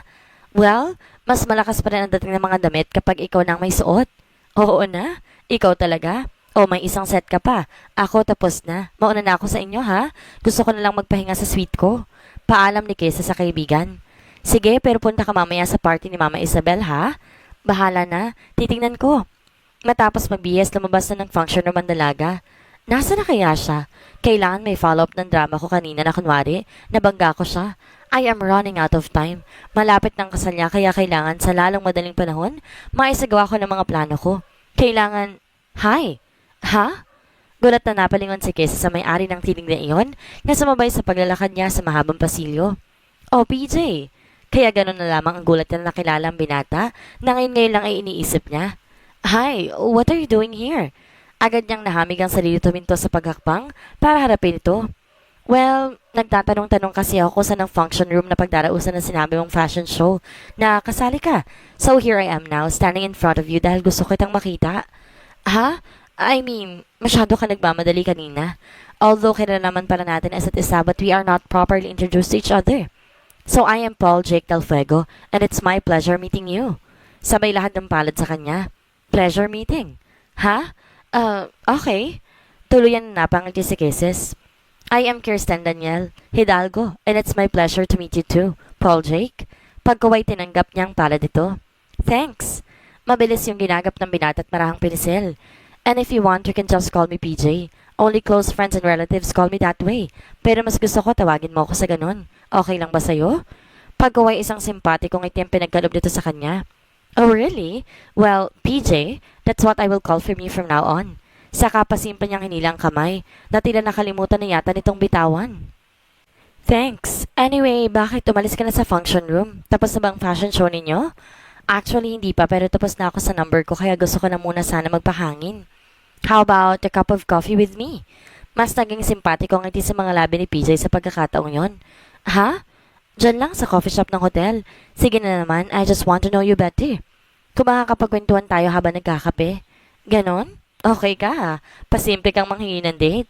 Oh, forget it. Anyway, gusto ko nga rin magkape, so let's go? Nakangiti nang sumabay siya sa paglalakad ng binata patungo sa coffee shop ng hotel. Mukhang di naman yata ako mahirapang dikitan siya. Mukhang siya lang kusang papasok sa patibong ko. Siya ang kusang naghahanap at lumalapit sa akin. And what was that look in his eyes?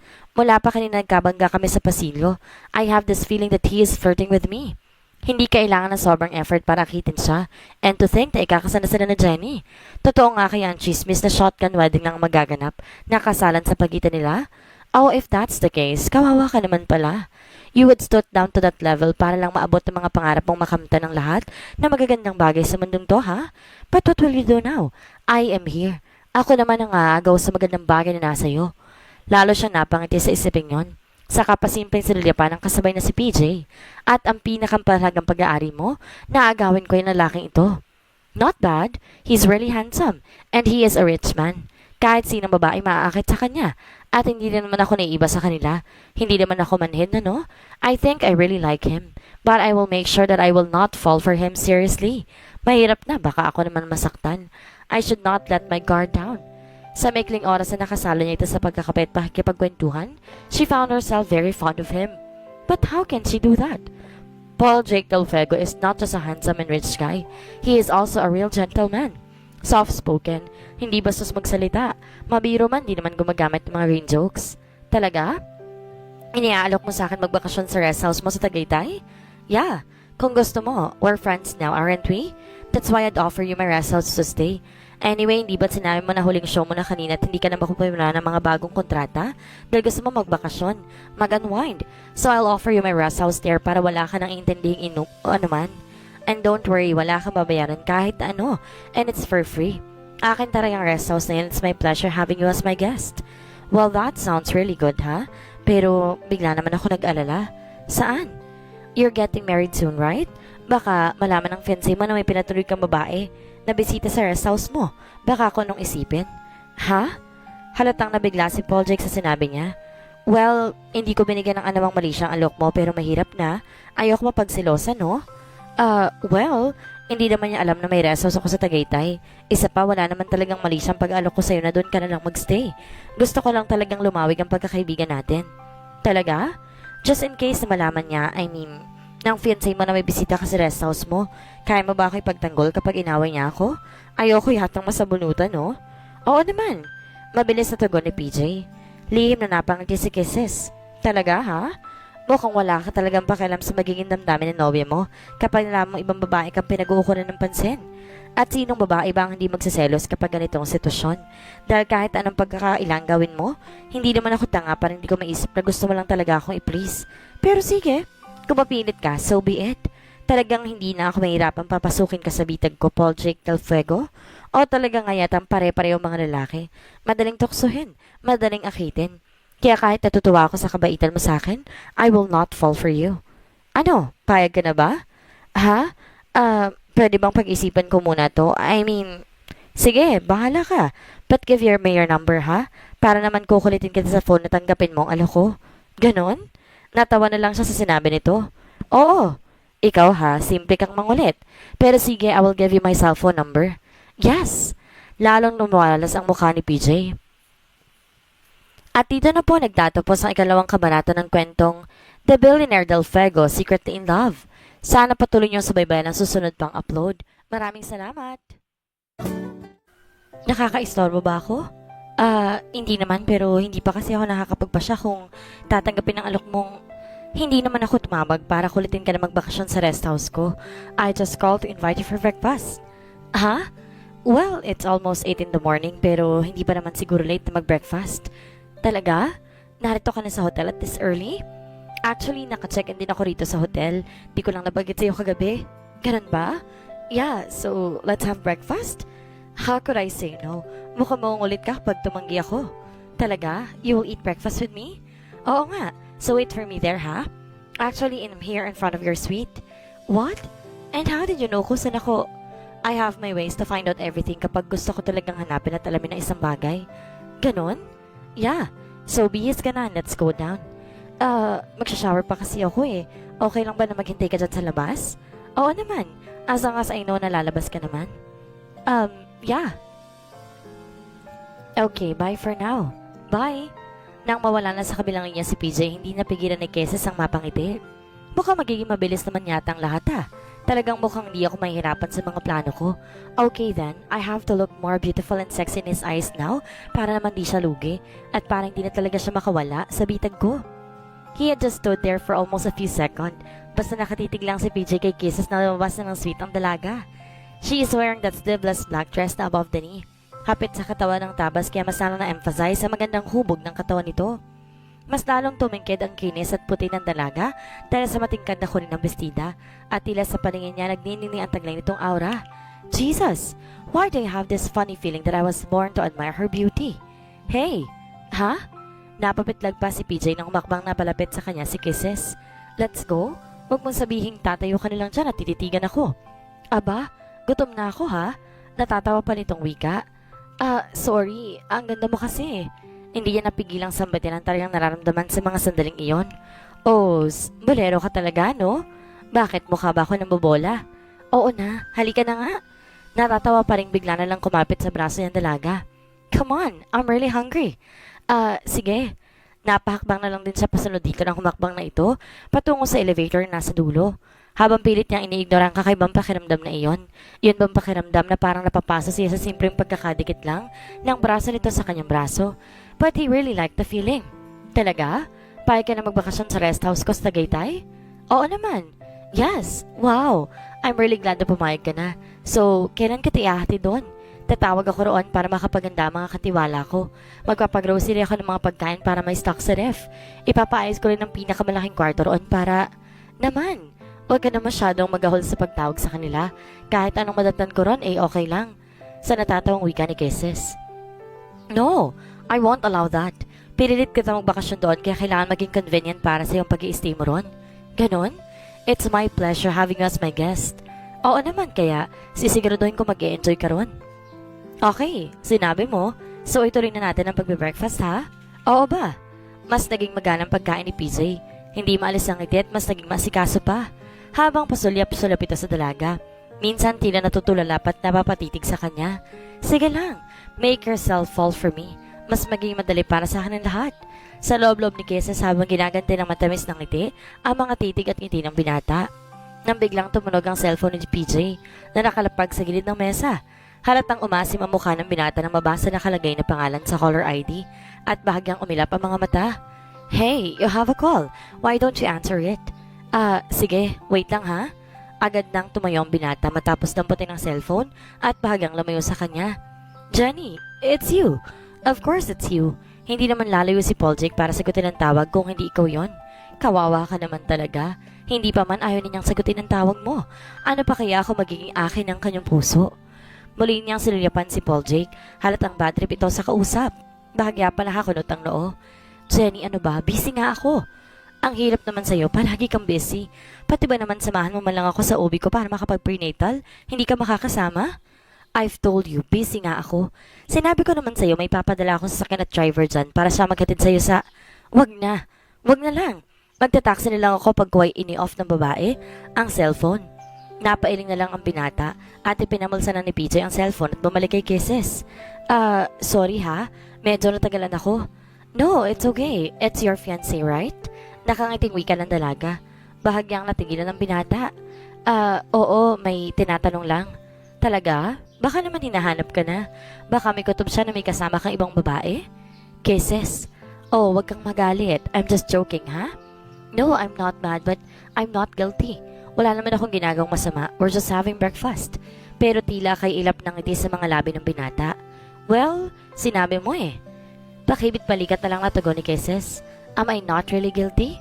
Wala nga ba akong dapat ika-guilt?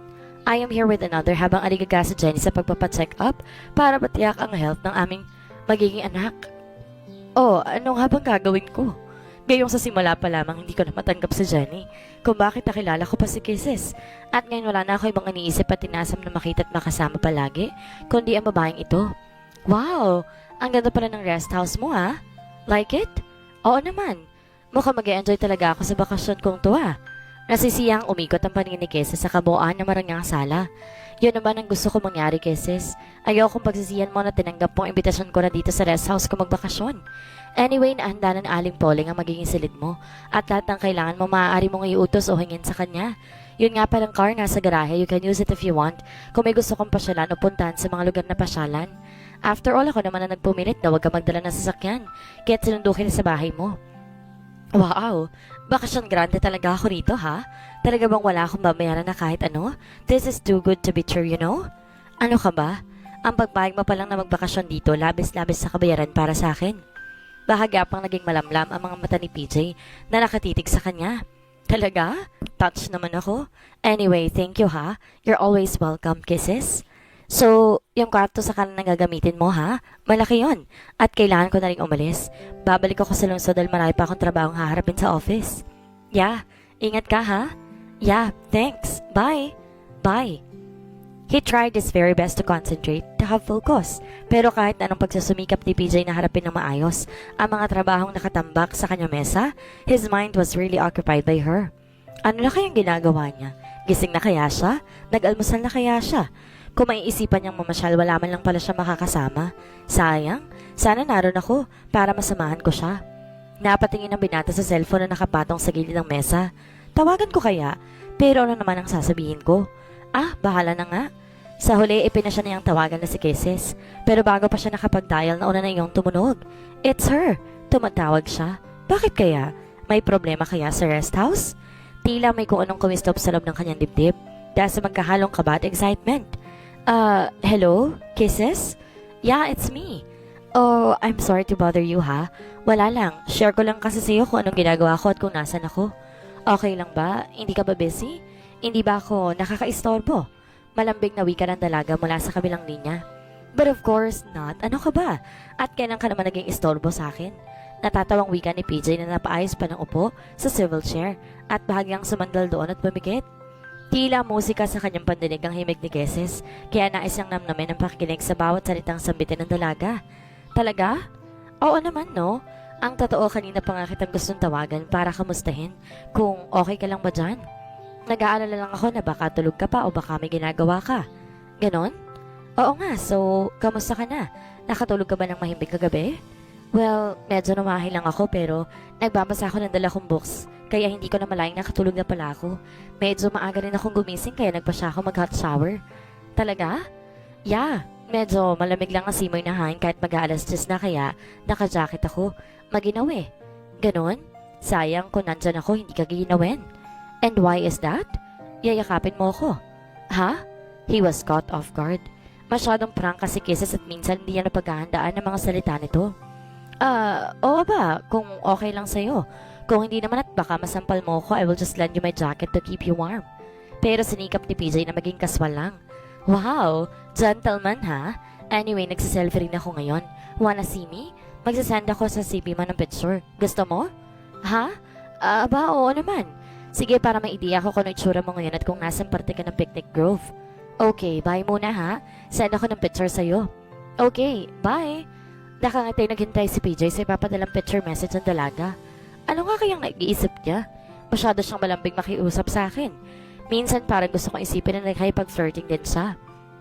Pero kung magiging marumi ang utak ko, sa bandang huli mali pala ako. Baka maging mailap lamang siya sa akin. But just in case na type din niya ako, how can I handle her? Whether I like it or not, 1 month from now ikakasal na kami ni Jenny. Kaya bakit ba hihinayan kung matulog at makulong ako sa kanya ng ganito?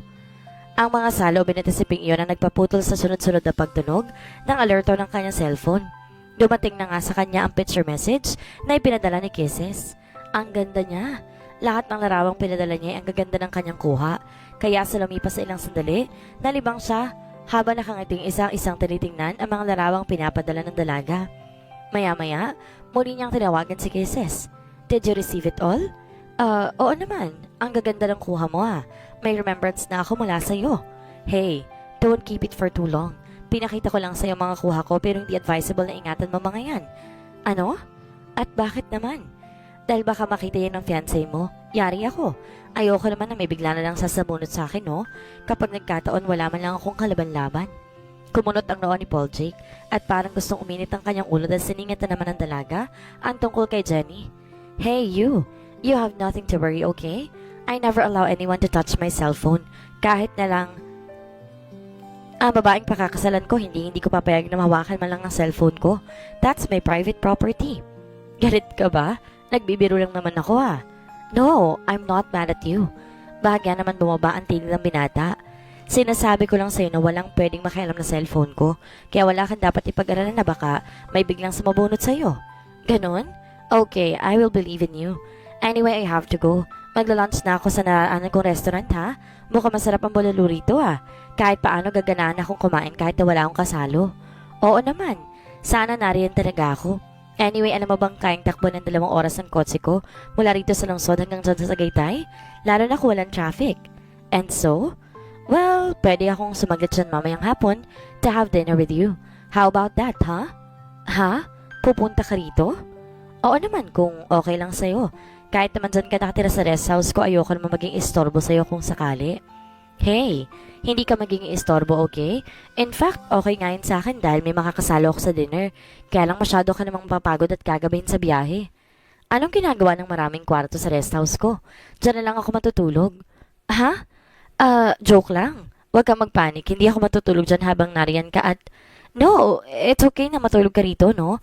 Bahay mo kaya to. Saka ang saya nga nun may makakakwentuhan ako. May makakasalo pa ako. Talaga? Oo naman. Naisip ko lang bigla na mas maganda kung magpapaluto na lang ako ng masarap na ulam kay Aling Poling para may mapagsaluhan tayo. Or better yet, ako na lang magluluto para matesting ko naman ang cooking skills ko. How about that, Talaga? Okay lang sa'yo na dyan ako matulog? Oo naman. Ano ka ba? Bahay mo to. So, it's a deal? Darating ka for dinner, Sure. Hindi man naman ni PJ kung saan pa ilalagay ang sobrang kaligayahang nadarama. Ang mga sandaling iyon. Then goodbye for now. Okay, bye. Have a happy day sa pamamasyal, Sure. And thanks. Ingat ka sa pagdadrive mamaya. Nawala na sa kabilang linya si Kisses. Ang saya-saya ko naman. Makakasalo ko siya mamaya sa dinner. Kailangan matapos ko ng mga trabaho ko rito na maaga. At sana hindi traffic sa XLEX. Nangingiting lalo pang sanandal ni PJ ang likod sa swivel chair habang nakapikit. Mukhang nasa alapaab ang pinsan ko Ha? Gulat siyang napaayos ng upo. Mark George, why are you here? Well, napadaan lang. Mangungumusta. At nasurpresa ako sa nakita ko Tatawa-tawang naupo ang lalaki sa silyang nasa harapan. Oh, bakit naman? Padedma niyang tanong na hinagilap na ang sign pen at paningpirmahan ng mga papeles sa kanyang mesa. Nagtatanong ka pa? At ano yung nakita ko na nakangiti ka habang nakapikit? At ano mo nangangarap? O nilalaro ka ng Anghel de la Guardia mo, Ano ka ba? Wala yun. Wala ka dyan. FYI, kanina pa rin ako nakatayo dyan sa pinto. Pero dahil sa sobrang busy mo sa pakipag-usap sa cellphone, hindi mo ako napansin. Who was that, Wala. It's Kirsten Daniel, right? Shh! Huwag kang maingay. Ikaw, Talaga yatang seryoso ka sa isang yon. Ibang ngiti mo, parang gusto kong kabahan. At bakit naman? Bakit ka dyan? Yung mga ngiting yan ang ngiti ng isang in love. At kinakabahan ako dahil baka hindi ka sumipot sa kasal niyo ni Jenny. Well, gusto kitang intindihan sa kung anumang nararamdaman mo ngayon. Pero gusto rin kitang paalalahanan. Walang bastardo de la Fuego, alam mo yan. Kapag nagkataon, malaking gulong kakarapin mo. Kapag hindi pinigilan ng kung anumang nararamdaman mo sa babaeng yon. Hindi nakakibo si PJ. Sapul na sapul siya sa sinabi ng pinsan. Pero kahit yata anong paalalang matanggap ng binata, masyadong matindi ang damdaming umaalipin sa kanya ngayon. Parang kusa niyang salirahan ng puso at isipan sa mga posibilidad na kainat na ng kanyang nararamdaman para kay Kisses. PJ, ang aga mo naman. Nagulat pa ang dalaga na mapagbuksan siya ng hapong iyon. Binilisan ko magtrabaho sa office. Ayoko kasing abutan ng traffic sa STEX. Anyway, I have something for you. For you? A bouquet of roses? Wow! Ang gaganda nila! Thank you! Para sa akin talaga to? Nangislap ang mga mata ni Kisses. Nagniningning. Ningning na tila lalo nagpabilis ang tibok ng puso ni PJ habang nakatitig sa dalaga. Oo naman, naisip ko kasi na baka mahilig ka sa bulaklak kaya nagdala ako. Anyway, pwede na ba akong pumasok? Of course, ikaw naman. Bahay mo to, no? Tamang-tama, nakaluto na ako. Ikaw ang nagluto? Yeah. Pagdating ko kasi kanina mula sa pamamasyal, nagpaalam sa akin sina Aling Poleng at ang asawa na baka raw pwede silang lumuwas ng lungsod kahit na isang araw lang. Nanganak daw kasi ang bunso nilang anak kaya dadalaw sa ospital. Pinayagan ko na. Pero wala ka palang kasama rito at wala mag-aasikaso sa'yo. Ano ka ba? Ang laki-laki ko na. Kailangan pa ba na mag-aasikaso sa akin? Sanay ako mag-isa sa bahay, no? Wala kaya akong katulong. Isa pa marunong naman ako magluto kaya walang problema. Kahit na. Alam mo naman na ayoko mapagod ka at hey, stop it, okay? Buti papahinga ka muna sa sofa at ilalagay ko lang sa flower vase itong mga bulaklak. Kung gusto mong kumain na tayo, maghahanda na ako ng mesa. Talaga? Sige na nga, pahinga na ako sa sofa. Pero maya-maya na tayo mag-dinner. Kwento na lang muna tayo sa sala, ha? Sige, igagawa na lang kita ng juice, okay? Okay. Nang tumalikod na si Kisses para magtungo sa kusina, napapabuntong hiningang naupo sa naroong sofa si PJ. So, kaming dalawa lang palang narito. It is an awkward na dito kami matulog. Kaya lang kung uuwi naman ako sa lungsod, wala siyang kasama rito. Kahit na well secured ang mga lock ng bahay na ito at mataas ang padalat gate, delikado pa rin sa isang napakagandang dalaga na kagaya niya ang mapag-isa rito. So I need to sleep here para mabantayan siya. Ganun ba? Kusang napangiti si PJ sa mga isiping yon. You are just making excuses para matulog dito, PJ.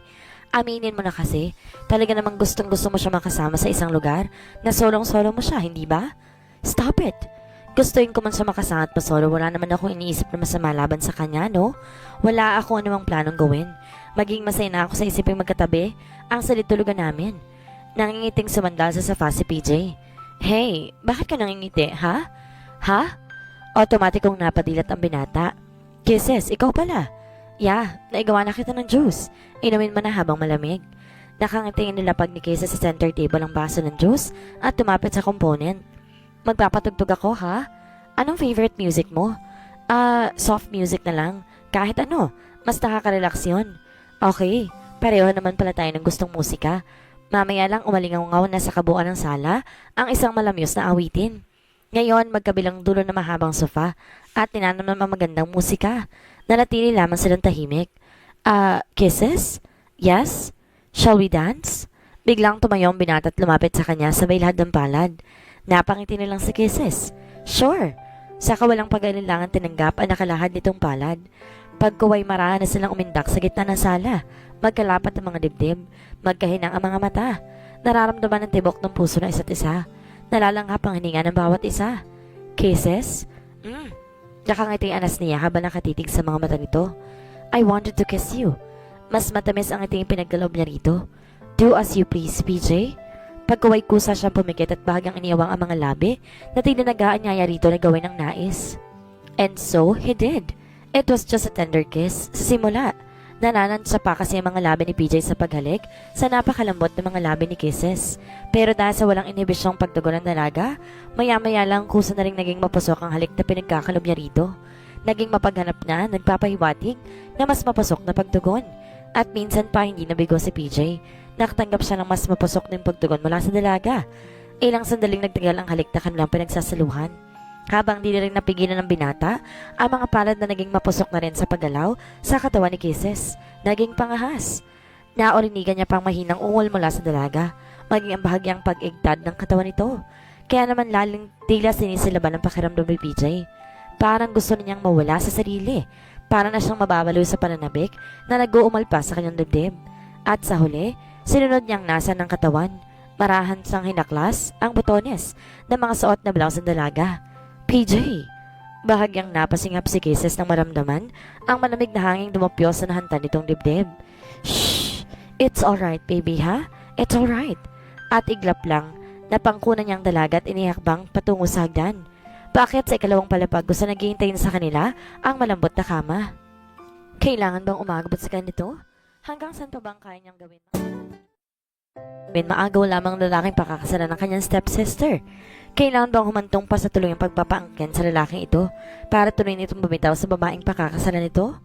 Mga katanungang nagsasalimbayan sa utak ni Kisses habang sinasalo na malambot na kama ang mga hubad at pagayakap nilang katawan habang magkalapat pa rin ang kanilang mga labi.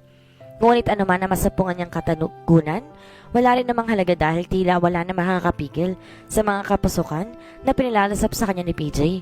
Kung ganito kabilis na nahubad ng mga sagabal nilang saplot, tila naging malabo na sa kanyang diwa. Ang alam lang ni Kisses, bawat daanan ng mga labi ng binata, bawat bahagi ng kanyang katawan na haplusin ng binata, tila nagbabaga nitong palad.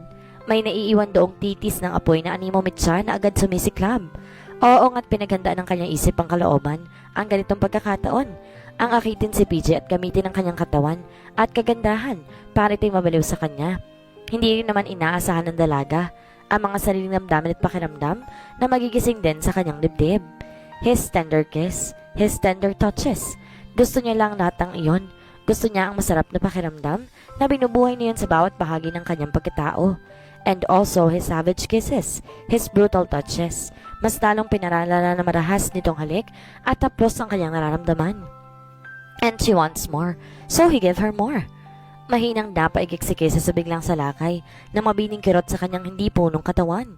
PJ, masakit. Napigilang sambitin ang kanyang mga labi. Kisses, habang napapatda naman ang binadat ko sa napapatigil sa gagawin sanang marahas pang paggalaw. Hindi yata inaasahan ang bagay na yon. You are a virgin? Ako ang una. Ang mga matang pilit sang dumilat. Why? Isang matamis na ngiting pinagkalab niya sa binata sa kabila ng kirot na patuloy pa rin niyang naramdaman. Hindi mo ba inaasahan na ikaw pa lang? Dahil sa klase ng trabaho ko na-expose sa... No, it's not that. Hindi ko lang inaasahan na sa akin may pagkakaloob. PJ? Masuyong kumaplos ang palad niya sa pisngi ng binata. Hindi ko inaasahan na magagawa ko ipagkalab sa yung bagay na matagal kong iningatan. But what can I do? Ang malakas sa atraksyon na darama ko para sa iyo ang nagtulak sa akin gawin ito. So move on. I'm all yours and you are mine. Pagwika niyon, kinabig niyang batok ng binata. Sinulubong ng halik ang mga labi nito at saglit lang natigilan si PJ. Mayamay nagsimula na ulit itong kumilos. Itinuloy ang nasimulan na hanggang muling bumilis ang bawat paggalaw nito. Naging marahas, waring nagagahol, naghahabol. May ngiti sa mga labi ni PJ habang nakapikit.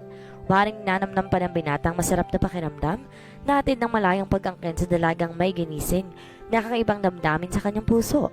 God, I can't believe that I can be this happy by just simply making love to a woman that I like so much. And I know na hindi ko na ito mararamdaman kung ibang babaeng pipiliin ko na makasama habang buhay. So forgive me, Jenny. Forgive me, my unborn child. At sana mapatawad din ako ng aking angkan sa gagawin kong pagtalikod sa kasal namin. I can't make it anymore. Lalo lang ako magkakasala kung pipilitin. Kung ang sarili na pakasalan ng babaeng simula pa lang, hindi ko na minahal. Pagkaway dumilat ang binata, nilinga ang katabing dalaga. Kisses? Masuyong haplos sa pisngi nito ang kanyang ginawa. Let's get married. Ha? Gulat na napadilat ang dalaga. Anong sinabi mo? Sabi ko magpakasal tayo. PJ? Why? Ayaw mo bang panagutan ko nangyari sa atin? I did not use any protection. And since this is your first time, alam kong wala ka nang ginawa para proteksyonan ang sarili mo sa mga komplikasyong idudulot ng kapasukan natin. Ayoko malagay ka sa alanganing sitwasyon. Yeah, I know, but you are getting married soon, hindi ba? Yeah, but I can call it off. PJ, pero gusto na magsisigaw sa tuwa si Kisses. Inaasahan man ng dalagang magdudulot ng kalituhan kay PJ ang mga naganap sa kanila. Hindi niya inaasahan na magiging ganito kabilis sa magiging pagpapasya nito. PJ, hindi naman ganun kadaling cancel ang isang kasal na isa yung kasalan na labag sa kalooban ko, Kisses. Sa simula pa lang I was confused kung dapat ko yung ituloy. Pero ngayon mas nagkaroon ako ng dahilang talikuran ng kasalang yon. I cannot live with a woman that I couldn't love. At hindi rin ako mabubuhay na malayo sa babaeng mahal ko. Sa babaeng gustong gusto ko. At ikaw yon. I love you so much, Kisses. Ikaw lang ang gusto ko makasama habang buhay. So come with me. Marry me. And I swear everything will be alright. Talaga? Yeah. So, pakakasal ka sa akin, ha? Papaano siya? Ako nang bahala sa kanya. Huwag mo na siyang intindihin. I can handle her. Sige, bahala ka. Talaga? Payag ka? Oo, because I love you too. Napapikit na lang si Kisses pagkasamit sa mga katagang yon. Why does my heart beats like this? Bakit pakiramdam ko mula sa puso mga katagang sinasambit ko sa kanya? Am I already falling for him? Saka napasiksiksi sa malapad at dibdib ng binata. Ninamnam ang sarap na pakiramdam na mapasandig doon. Pinakinggan ang tibok ng puso nitong tila pangalang sinasambit. No, you can't do this to me, PJ. I'm pregnant. Ikaw ang ama nito at kailangan mo itong panagutan. I'm sorry, Jenny. I can't make it, and I won't make it. I will never marry a woman that I don't love. Walang hiya ka? Paano ang anak natin? Paano? I will provide everything for him. Kahit ang pangalan ko, ibibigay ko sa kanya. Lalaki siyang isang dalwego at matakamtan niyang karapatan ng isang dalfuego. Pero hanggang doon lang kaya kong gawin para sa kanya. Hindi ko pwedeng pakasalan ng kanyang ina. Namumuhay kami na parang isang pamilya. No, no. I'm sorry. Isusumpa ka ng angkan mo sa gagawin mong yan. Nakanda ako sa lahat ng yun. Tatanggapin kong lahat ng galit nila at anumang parusa na ipagkakalam nila. Dahil sa huli, alam kong maunawaan nila ako. No, no. Hysterical na wika ng babae. I'm sorry but I really have to go. Pagkuwa'y humakbang na si PJ palabas ng bahay na yon. Nang sumakay na sa kanyang kotse ang binata, sa ilang sandali na natili lang siya nakaupo sa driver's seat. Tama ito. Tama lang ang ginawa ko. I cannot live with her for the rest of my life. Hindi ko siya mahal at hindi ko siya kayang mahalin. And I cannot live anymore without kisses by my side. Siya ang gusto ko. Siya lang ang gusto ko. At sa ilang sandali, pilit pa rin binibigyan ng katwiran na BJ ang ginawang pagpapasya. Yes, tama lang ako. Walang sino man ang pwede magdikta sa akin sa nais kong gawin. Akmang i-start ng binata makina ng sakyan. Maya-maya natigilan siya na makita ang isang kotseng huminto sa tapat ng bahay ni Jenny. It's kisses. Anong ginagawa niya rito? Anong kailangan niya kay Jenny? Gulat na gulat siya na makilala kung sino bumaba mula sa humintong sasakyan. Anong ginagawa mo rito, Kirsten Daniel? Luwaang nagtaas na mukha sa Jenny na pilit sanang inaalaw ni Alice sa tila pagwawala nito habang umiiyak. Anak, bakit ka narito? Maging si Alice ay nagulat. Well, dumadalaw. Kaswalang na wika ni Kisses. Tsaka baka gusto mo nang sumama sa akin, Mommy. After all, hindi na naman matutuloy ang kasal ni Jenny, hindi ba? Wala ka nang iatid sa harap ng altar. Paano mong nalaman na hindi na matutuloy ang kasal ko? Nanlisik ang mga mata ng babae. Well, ganun kabilis ang balita. Ha? At gusto mong maniwala ko sa'yo, ha? Paano mong nalaman na hindi na matutuloy ang kasal ko? Lalo ng galaitin sa galit ng babae. Jenny, kung nag-iisip ka, marirealize mo rin kung bakit nalaman ko agad. Remember the few last words that I've told you nung huli ako manggaling dito? I've told you that this is not the end. Marami pang pagkakataon para sa ating dalawa. Parang gulong ng buhay, paikot-ikot. Anyway, just hold your breath at kumapit ka na mahigpit sa mga paniwala mo. Baka isang araw magising ka na lang na ang lahat na pala ng sa iyo, nasa akin na. Pagpapaalala ni Kisses. Ha? Ano ba talagang ibig mo sabihin? Jenny, you're too slow, you know that? Anyway, kailangan kong isamang nanay ko. Kailangan ko siyang mabawi mula sa iyo. Kailangan may maghatid sa akin sa harap ng altar kapag kinasal na ako. Kay Paul Jake. Ha? So, Mom, ayaw mo ba talagang sumama sa akin? Okay, I will wait for you. Hindi ako pakakasal hanggat hindi ka nakakabalik sa akin. Ikaw ang gusto ko maghatid sa akin sa harap ng altar. Anak, ibig mo bang sabihin na isang dalfuegong pakakasalan mo? Mabuti ka pa, Mommy. Nag-gets mo agad. Anyway, wag kang mag-alala, Jenny. Kung makakapagpasya ako, ibigay ka na lang kay PJ, ang anak mo at kami magpapalaki sa kanya. Kapag kasal na kami, ituturing ko siyang parang tunay na anak. Lalaki siya normal na may buong pamilya. May isang nanay at isang tatay. Mamahalin ko siya. After all, anak siya ng asawa ko. Hindi ko siya pagmamalupitan. At sasabihin ko sa magiging mga kapatid niya na mahalin nila ang kanilang kapatid. I will make sure na hindi siya nalaki na may masamang ugali na kagaya mo. Hindi siya magiging mang-aagaw. Hayop ka? Kung ganun, ikaw pala talagang dahilan kaya umatras sa kasal namin si PJ. Oh no, that's not true. Sinabi niya sa akin na hindi kanya minahal kahit kailan. Kaya nga naging mahina siya sa tukso nung lapitan ko siya eh. Pero sige, kung ang paniwala mo inagaw ko sa iyong fiancé mo, so be it. How does it feel now? Mula pagkabata lahat ng sa akin inagaw mo, hindi ba? Mula sa mga laruan, pagkain, damit at atensyon ng mommy ko hanggang sa mga lalaki minahal ko. Lahat sila inagaw mo. Ngayon, kamusta na ang pakiramdam mo? Masarap ba? Masakit ba? Hayop ka, Kisses. Hayop kang babae ka. Sa labas ng pinto, marahas na makpampalayo ng bahay na yon si PJ. Sapat na ang kanyang mga narinig para kumulo sa galit ang kanyang dibdib. Kisses, damn you. So it's just a setup. Sinadya mong sumangga sa landas ko. Ganun ba? Para maago mo ako kay Janet pakapagiganti ka sa pang-aagaw niya sa'yo nung araw. At ako naman nahulog sa kanyang patibong. Walang pagsidla ng itkit sa dibdib ng PJ sa mga sandaling iyon. Gaganti ako sa'yo, Kisses. Ikaw naman ang sasaktan ko. Do you think na ganun kadaling nilangin ng isang kagaya ko? Maybe I am madly in love with you at akala ko, I just found my greatest love. Pero kung kaya mo akong gamitin, kagamitin din kita. Kung nagawa mo ako paibigin ng gusto sa'yo, kaya ko rin gawin sa'yo yon. I will make you fall in love with me. Yung totoong mamahalin mo ako ng gusto, to the point na hindi mo nakakayaning mawala pa ako sa'yo. At pagkatapos nun, saka kita iiwan.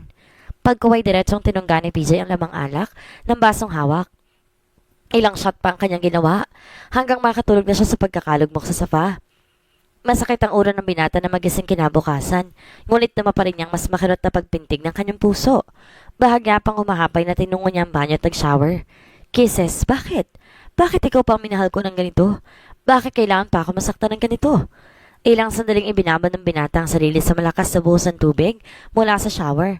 Na makalabas na ng banyo si PJ, ilang beses tumunog ang kanyang cellphone, bagamat pilit sana niyang iniignora dahil sa kisses ang tumatawag. Hello? Pero sa huli hindi rin siya nakatiis na hindi yon sagutin. Hi baby? Malambing na wika ng dalaga mula sa kabilang linya. Hi! Matabang niyang tugon. Hey, what's up? May sakit ka ba? Bakit ganyan ang boses mo? Wala ito. Mayang over lang ako dahil marami ako inom sa dinulahan kong party last night. Ganon? Kaya pala hindi mo sinasagot ang mga tawag ko, ha? Baka naman may chikang kasama kaya... You know you're the only woman that I love so much, hindi ba? Talaga? Anong patunay ba ang gusto mo? Baka cancel ko ng kasal namin ni Jenny, hindi ba? Oo nga. Pero mas maniniwala akong love mo kung pupunta ka dito sa Tagaytay at sasaluhan mo ako mag-lunch. Kisses may trabaho ko sa office. I know. Pero bakit kapag gusto mo pumunta dito, wala kang pakialam sa mga trabaho mo? Hindi naman sa, it's okay kung hindi ka pwede. Fine. Kung kailan man lang ako maisipang puntahan dito, bahala ka. Sige na, bye na. Kisses, wait. Ngunit wala na sa kabilang niyan dalaga. Natitigilang napatitig si PJ sa hawak na cellphone. Maya-maya inisa dinampot na binatang susi ng kanyang kotse at lumabas ng condo unit. Pupunta niya sa Tagaytay si Kisses. Damn, I should give her the dose of her own medicine para naman malaman niya kung gaano kasakit ang paglaruan at gamitin. Pero bakit ganito? Parang ayoko pa rin magtampo siya sa akin. Parang ayoko pa rin magalit siya sa akin. You! PJ, I miss you pero walang pag-aalilangan naglambitin sa leeg niya ang dalaga. Bakit ngayon ka lang? 3 days kang hindi nagpunta rito ha. Ang sabi mo kanina hindi ka makakapunta dahil busy ka. Hindi na tuloy ako nakapaghanda ng lunch. Ang kasagutan sa mga tanong na iyon malalaman din ni PJ. Agad umaliwalas sa mukha ni Kisses na mapagbuksan ng binata. Hi baby. Nakangiti yung wika niya. Kasi, but it's okay ha. Ang mahalaga narito ka na sa pagkabigla ni PJ. Mapasok na halik ang walang pakundangang pinagkalob sa kanya ng dalaga.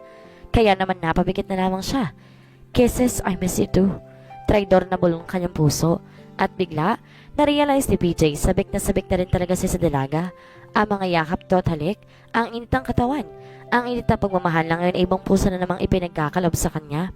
Kaya ang mapasok na halik na sinilubong nito ay kanyang tinugon.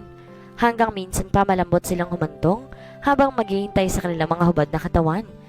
At minsan pa'y nadama ni PJ ang walang kaholiplip na kaligayahan sa simpleng pag-angkin lamang sa nagpapaubayang kagandahan ni Kisses.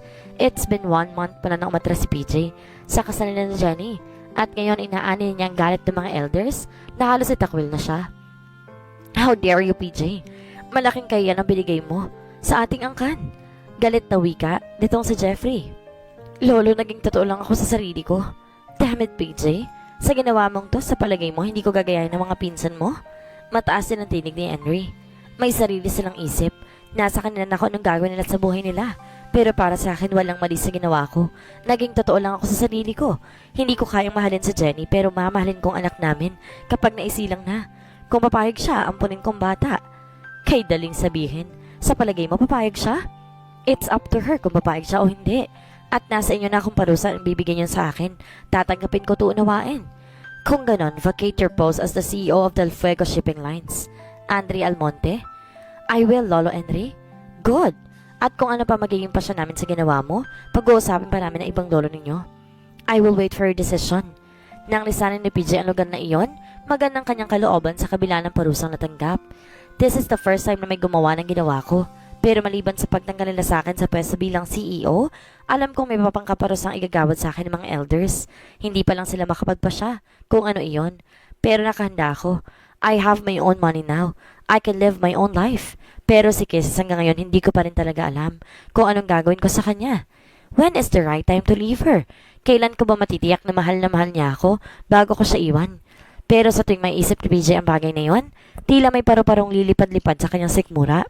His heart always skipped a bit.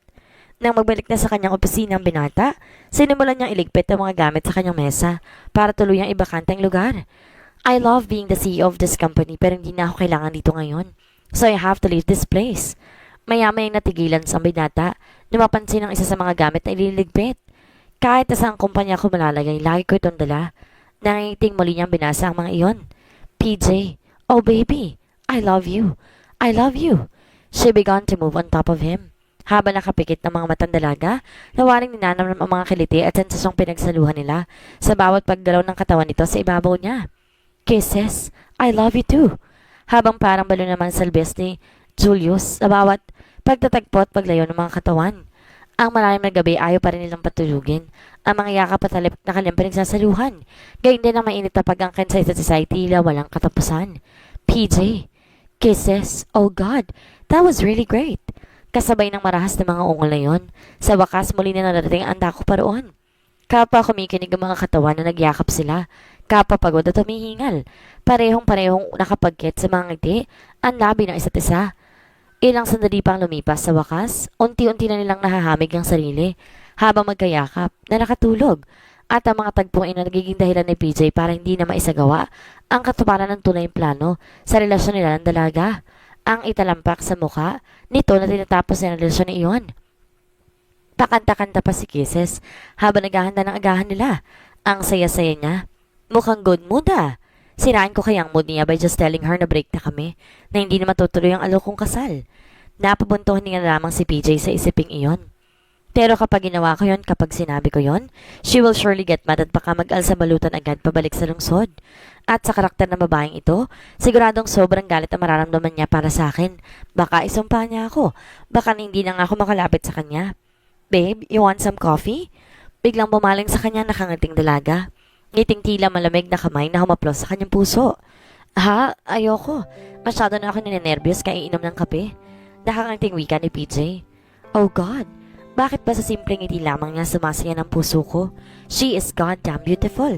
Kahit nakapambahay lang siya, kahit wala siyang anumang make-up, napakaganda pa rin niya sa paningin ko. So how can I leave her now? At bakit ka naman ninenervyos? Nakangiti pa rin humakbang palapit sa kanyang dalaga at walang inibisyong naupo ng paharap sa kanyang kandungan. Ha? Wala naman. Bahagyang napapitlag si PJ nang maramdaman ang init ng katawan ng dalaga. Nasabi ko lang yun. Anyway, kain na tayo. Sure. Then let's go to sleep again, ha? Ha, baby? Ikakagising lang natin ah. Pilang napahagikik ang dalaga. Saka inilapit ang bibig sa punong tenga niya at bumulong. Of course, we're not really going to sleep. How about making love with me again? Huh? Don't you like if we'll make love again? Lalo naging mapanudyo ang himig ng dalaga. Kisses? Ops, don't try to deny it, baby. I can feel it now. Maliliit na halik sa leeg niya ang pinagkalob nito. Kisses? Napahinga na lang si PJ. It's hard. Ang pulsating. Napahinga lalong binata. Hindi talaga niya may kakailan nararamdaman niya ng mga sandaling iyon. He has his heart on dahil sa simpleng pagkalong nito sa kanya. Kisses, you are really something. How can you always do that to me? Why would you always make me want you? At sa huli, hindi na rin napigilan ni PJ ang sarili. Siniil niya ng halik ang dalaga. And right there and then, he made love with her. Wala na siyang pakinam kahit na gaano pa kabango at kasarap ang aroma ng bagong lutong pagkain na nakahain sa mesa. Tired? Marahan lang tumango si PJ, bagamat nakapikit pa rin siya. Okupado naman ang kung ano nung isipin ng kanyang diwa, pero dama pa rin yan sa kanyang puso, ang ligayang nadama sa kakatapos ng nilang pagniniig. Sorry ha, iinitin ko na lang ang pagkain mo. Dapat pinakain mo na kita, hindi ba? Napahagikik na wika ni Kisses. No, just stay. Gusto ko pa rin kitang mayakap. Ganon? Mas nabubusog akong yakap ka. Okay, sabi mo eh. Nagsiksikan dalaga sa kanyang dibdib na magkatabi sila sa kama.